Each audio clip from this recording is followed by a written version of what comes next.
तेलंगाना में हमें जीत आप सबकी मेहनत से मिली, ये बताती है, और राहुल जी की मेहनत भी ये बताती है।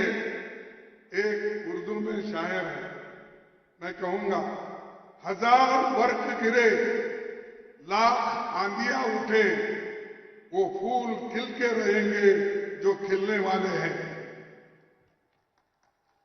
మీ అందరి కష్టంతో రాహుల్ గాంధీ గారి కష్టంతో తెలంగాణ రాష్ట్రంలో కాంగ్రెస్ ప్రభుత్వం వచ్చింది.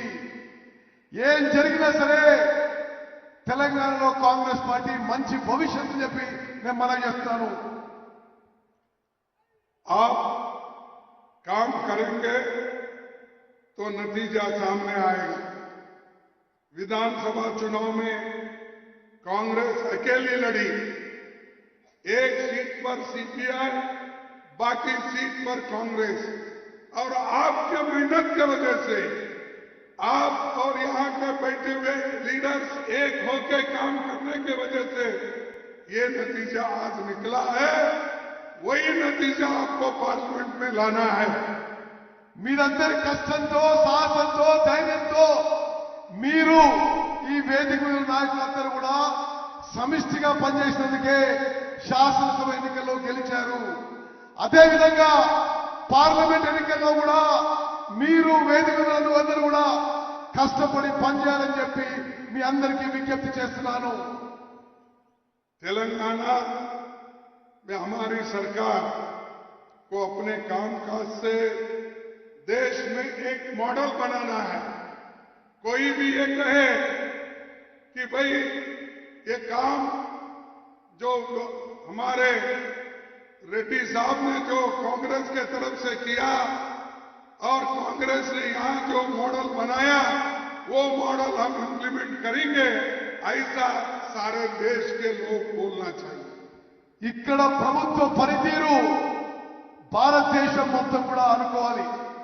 తెలంగాణలో కాంగ్రెస్ రేవంత్ రెడ్డి ప్రభుత్వం అద్భుతంగా పనిచేస్తున్న దేశం మొత్తం కూడా కోరుకోవాలని చెప్పి నేను విజ్ఞప్తి చేస్తున్నాను.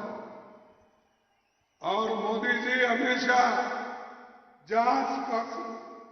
जहां सरकार कमजोर होती है उसको और दबाने की कोशिश करते हैं।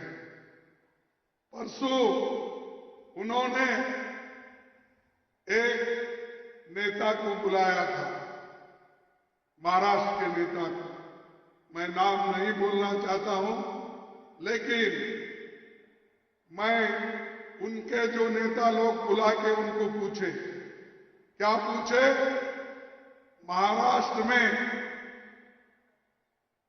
आप कितने एमएलए को फोड़ सकते हैं और कितने एमएलए को निकाल कर कांग्रेस में ला सकते हैं।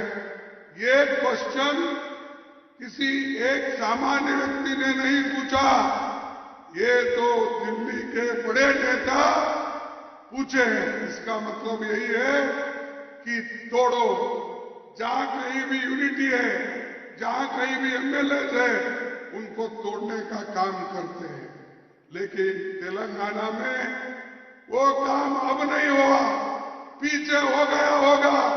ये तेलंगाना, आज का तेलंगाना राहुल गांधी का तेलंगाना है, सोनिया गांधी का तेलंगाना है, और रेवंत रेड्डी और सारे हमारे नेता जो बैठे हैं उनका तेलंगाना की गवर्नमेंट है।